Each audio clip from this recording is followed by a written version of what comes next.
Welcome, everyone. Let's begin our lesson for today by going over the learning goals and success criteria. First, what are we learning? We're learning how to write a formal proof to show that two triangles are congruent. How are we learning it? Through the Geometric Proofs Part 1 notes and the Geometric Proofs Part 1 assignment. When can we use this information?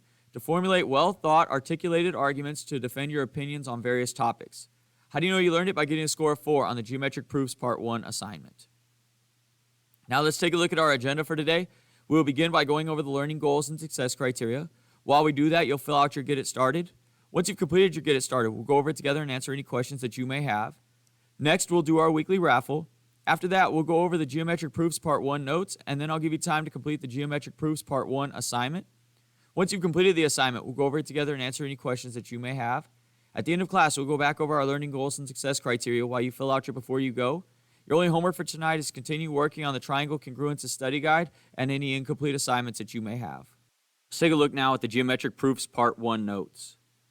The notes begin with the learning goals and success criteria. Now, understanding congruence. In order to show that two triangles are congruent, we must show that all the sides and all the angles are congruent. So first we need to state the parts that are congruent. Well, we have AB here with a single dash, and we have DE here with a single dash, so those are congruent. Now notice, I said AB is congruent to DE. I didn't say AB is congruent to ED, because that is not a true statement. In order to make a true statement, I need to follow along with the corresponding parts. So I went from the endpoint with the double arc to the endpoint with the 90-degree angle. So I need to do the same thing here. Endpoint with the double arc to the endpoint with the 90-degree angle. So it's AB is congruent to DE. Then we have BC here is congruent to EF, and AC is congruent to DF. So those show that all the parts are congruent.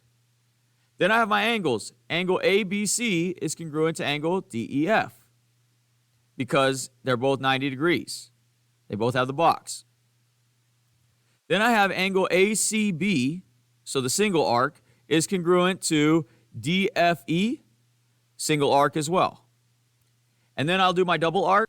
So BAC is congruent to EDF, and those are congruent. So now we've shown that all the sides and all the angles are congruent, so therefore the triangles are congruent. So we can now say that triangle ABC is congruent to triangle DEF. Now let's take a look at side-side-side congruence. And what side-side-side congruence says is that if we know that all the sides are congruent, then the triangles must also be congruent. So again, we can say that AB is congruent to DE.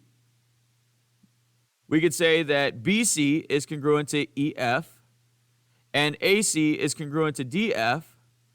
Therefore, we know that the triangles must be congruent because all of the sides are congruent. So because of side-side-side, we know that triangle ABC is congruent to triangle DEF. Now let's take a look at side-angle-side congruence.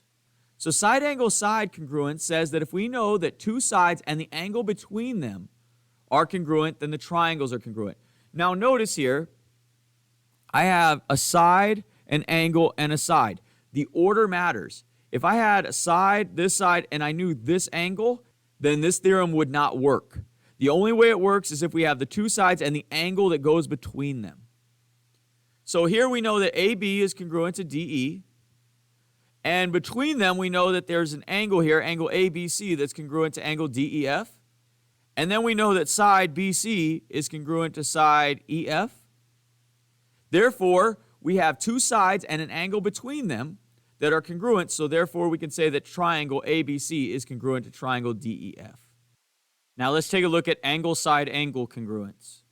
The angle-side-angle congruence says that if we know two angles and the side between the two angles are congruent, then the triangles are congruent. So if you notice, we have an angle, a side, and an angle. Again, order matters.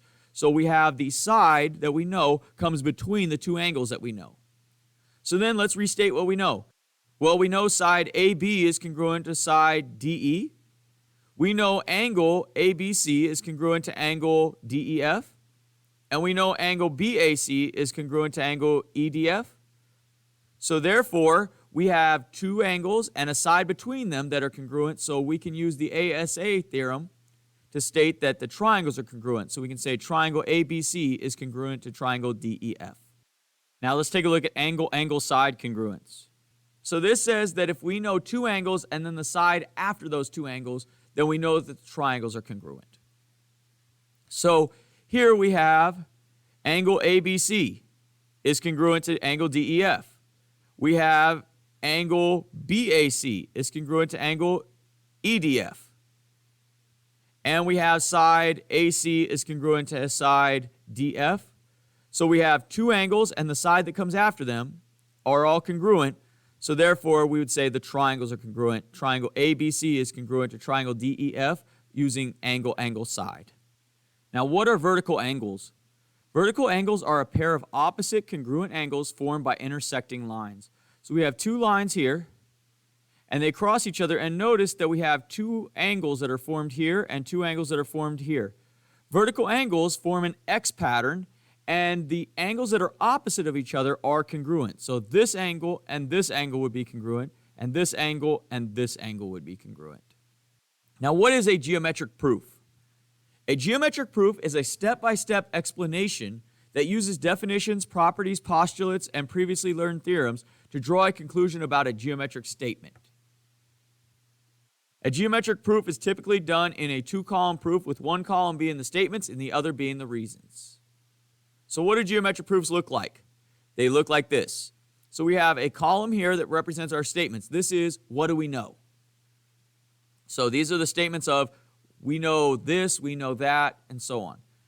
Now, the right side is the reasons, and that is the arguments for how we know that to be true. This is an example of a geometric proof.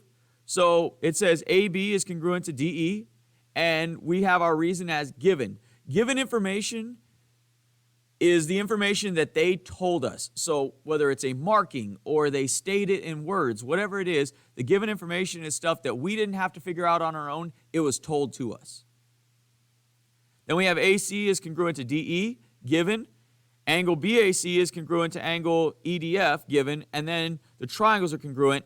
Notice all of this was given information, but this part we had to come up with on our own, the SAS theorem, to prove that those triangles are congruent.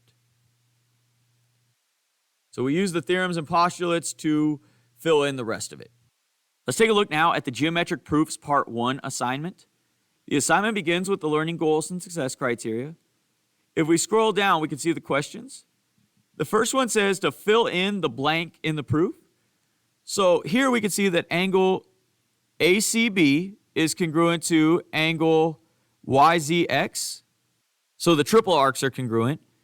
Then it says AB is congruent to YX, which is given as well. So we know that. Now, what the other part we know is this angle here and this angle here. So we could say that angle BAC is congruent to angle XYZ. Well, do we see anything like that?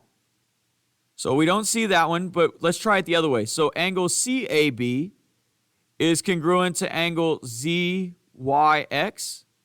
which is this one here. So that would be our answer. Then we'll go down and do this one. So we have RT, this one, is congruent to UT, given. And now what about this one? RTS is congruent to UTV.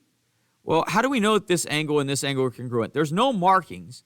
So what we should notice is they form an X pattern here with the true triangles. And if we remember back, if we have an X shape, that means that we have vertical angles and that opposite angles are congruent. So this is the vertical angles theorem. And then you'll continue to answer each of these questions until you get to the end of the activity. Once you get to the end of the activity, you'll click Next. This will take you to your Before You Go. Go ahead and fill out your Before You Go and then submit your work on Google Classroom.